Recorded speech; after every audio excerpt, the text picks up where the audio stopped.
If you're following the current arc of Wistoria, wand and sword, and at some point thought, wait, where exactly is this fight taking place?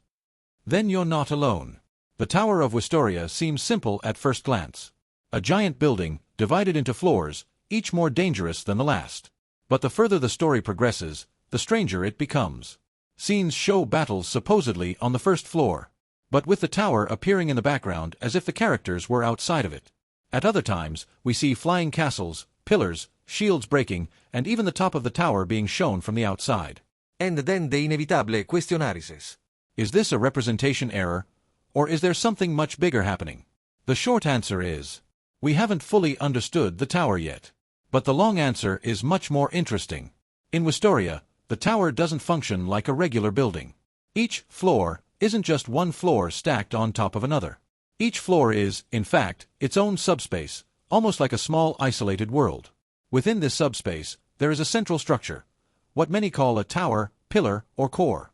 That is to say, when the text says that the fight takes place on the first floor, this does not mean that the characters are literally inside the physical body of the main tower.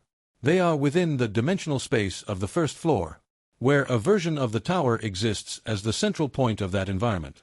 This explains why, in several scenes, the tower appears in the background even when the fight is inside the floor. They are not outside. They are inside a space that contains a tower. And this also helps to understand another thing that has confused many people. The flying castles. At certain times, these structures seem to be inside the first floor. At others, they seem to be outside the main tower. But, in practice, they exist in the same subspace, orbiting or connecting to the core of that floor. The same applies to the pillars seen on other floors. They are not independent towers in the traditional sense. They are extensions of the tower's own system, mechanisms for defense, summoning, or control. And then comes one of the most impactful scenes of the current arc. The tower's shields beginning to break. Many people wondered, why show the tower shields if we are inside it? Because these shields don't just protect the physical exterior. They maintain the dimensional stability of the floors. When the elven leader attacks, he's not just destroying a visible barrier. He's breaking through what separates the subspaces, exposing several floors at once. Therefore, when the shields fall, we see effects on different levels of the tower.